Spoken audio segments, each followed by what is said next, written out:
Welcome to Anxiety Hack of the Week, your space for real tools that help calm the chaos. In today's fast-moving world, anxiety shows up everywhere. Racing thoughts, tight chests, restless nights. But here's the good news. It doesn't have to stay that way. Each week we'll focus on one practical, science-backed tool you can use in everyday life. This week's hack? The 4-7-8 breathing method. It's simple but powerful. Inhale for 4 seconds. Hold for 7. Exhale for 8. Repeat 4 cycles. That's it. Why does it work? It activates the parasympathetic nervous system, your body's natural brake pedal. It slows the heart, quiets the mind, and resets your stress response. Use it before a big meeting, at bedtime, or any time panic creeps in. The best part? You don't need anything but your breath. Practice it once now. Inhale. 2, 3, 4. Hold. 2, 3, 4, 5, 6, 7. Exhale. 2, 3, 4, 5, 6, 7, 8. Feel that? Even one round makes a difference. Tune in next week for another tool that fits into your real, messy, beautiful life. Because managing anxiety isn't about being perfect. It's about having the right tools, one breath, one hack at a time. Let's take this journey together. Welcome back. This week's anxiety hack is all about naming what you're feeling. Sounds too simple, right? But neuroscience backs it. When we put words to our emotions, we reduce their intensity. This hack is called Name It to Tame It. Here's how it works. When anxiety creeps in, pause and ask yourself, what exactly am I feeling right now? Maybe it's fear. Maybe it's embarrassment. Maybe it's overwhelm. Say it out loud, or write it down. I'm feeling anxious because I'm afraid I'll mess up this presentation. This tiny act lights up the brain's prefrontal cortex, your rational, calming center. It helps dial down the amygdala where anxiety lives. You don't have to fix the feeling, just name it, and the fog starts to lift. You can use this anywhere, before a tough talk, during a crowded commute, or when spiraling at night. It's not about ignoring the anxiety, it's about facing it, clearly, calmly, and with language that gives you power. Try it now. What are you feeling? Name it. Then breathe. You're doing better than you think. When anxiety feels like a wave crashing over you, grounding brings you back to shore. This week's tool is the 5-4-3-2-1 method, a quick sensory reset that pulls you into the present moment. Here's how. Wherever you are, pause. Name 5 things you can see, then 4 things you can touch, 3 things you can hear, 2 things you can smell, and 1 thing you can taste. That's it. Why does it work? Anxiety often lives in the future. What if, what next, what now?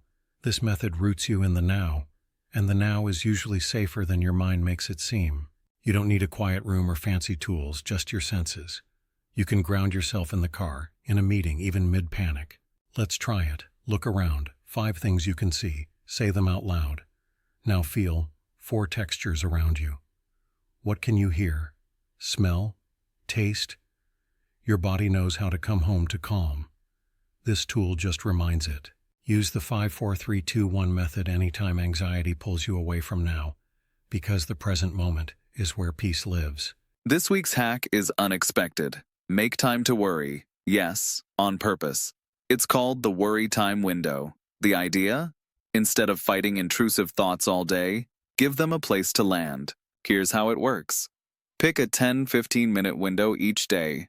Same time, same space. When worry pops up outside of that time, gently tell it, not now. I'll deal with you at 7 p.m. Then, at that time, set a timer. Let yourself worry. Write it all down. Don't solve. Just observe. Why it matters. When you try to suppress anxiety, it grows. When you delay it, you stay in control. And often, when your worry time arrives, the fear feels smaller. Sometimes, it doesn't even show up at all. This hack trains your brain to stop running the same loops 24/7. It teaches boundaries, even with your own thoughts. Try it for a week. Give your anxiety an appointment. Then keep living your life in the meantime. That's power. Feeling overwhelmed? You might just need cold water. Seriously. This week's hack taps into biology. Splashing cold water on your face or holding an ice cube triggers your body's dive reflex. It slows your heart, redirects blood flow, and tells your system, you're okay. Here's the hack. The next time anxiety spikes, pause. Head to the sink. Splash cold water on your cheeks, especially around your eyes. Or hold an ice cube tightly in your hand. Count to 30. Feel the physical shift. Why it works. Your nervous system responds instantly. It pulls you out of panic and back into your body. It's not magic. It's built-in physiology. And it works fast. Keep an ice cube tray handy or a chilled face towel in your fridge. This isn't just a trick, it's a reset, and it reminds you. Relief can come from the simplest sources. That's 5 powerful tools. Next week, a new hack to help you find calm in chaos. Keep breathing, you're doing great. This week's anxiety hack? Walk it out. Literally. A 10-minute walk can be a game changer. It gets your body moving, changes your environment, and clears mental clutter.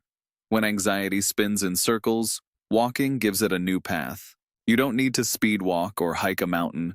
Just get up, step outside, feel your feet on the ground. Let your eyes move from screen to sky. Listen to the world around you. Smell the air. Notice the shift. Why it works. Movement regulates stress hormones and boosts feel-good chemicals like serotonin.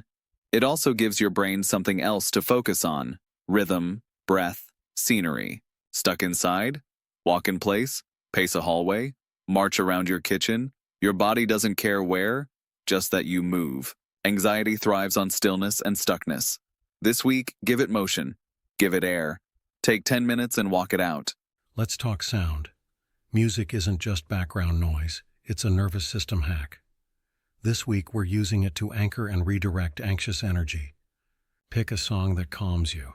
Maybe it's something instrumental, maybe it's nostalgic, maybe it's upbeat. The point is, it makes you feel something better. Create a playlist you can turn to when anxiety hits. Call it calm mode or reset. Then press play. Let the sound guide your breath. Let your body follow the beat. Music bypasses words and speaks straight to emotion. That's why it works. You can also use music preventively. Start your day with a calming track. End it with something grounding. Use headphones. Close your eyes. Let yourself feel. Anxiety narrows your world. Music expands it. Use it, trust it, let it lift you, even for one song. This week, we're targeting anxiety in the body. Try progressive muscle relaxation, or PMR. It's simple. Tense a group of muscles as you inhale. Hold, then exhale and let go. Start with your feet. Curl your toes. Inhale. Hold. Release. Move to your calves, then thighs. Hands, arms, shoulders, face. One muscle group at a time. Why it works. Anxiety often lives in the body before it reaches the mind. PMR sends a signal. You're safe. It releases physical tension and invites calm. You can do this lying in bed, sitting at your desk, or during a break. No one even has to know. Scan your body now. Where are you holding tension? Start there. Inhale. Squeeze. Exhale. Release. 10 minutes of PMR can feel like hours of rest. Try it before sleep or before stress hits. It's your body's secret weapon. This week's hack is a mental one, thought reframing. It's the practice of questioning your anxious thoughts and gently replacing them. First, notice the thought. Example, I'm going to mess this up. Now ask, is that 100% true? What else might be true? Then reframe. I've prepared, and I'll do my best. This isn't about toxic positivity. It's about being realistic and kind. Thoughts aren't facts, and anxiety often speaks in extremes. Write your anxious thoughts down, then rewrite each one with a gentler, truer version. Practice, rinse, repeat. Reframing isn't denial, it's taking back mental control. And over time, your brain will learn not every thought deserves belief. Try it now. One thought, one reframe, one step closer to calm. Welcome to the final hack of our series. Let's talk anchors, tiny rituals that ground you daily. It could be a morning stretch, a tea at sunset, one sentence you repeat before bed. Anchors offer stability in chaos. They remind your nervous system, I'm safe, I have rhythm, I'm okay. Choose something small but meaningful. Do it daily, not for productivity, but for peace. The world is noisy. Your anxiety is valid. but so is your power to soothe it. One anchor, one habit, one moment at a time. Thanks for joining this journey. Keep these tools close, you're not alone, and your calm is always within reach.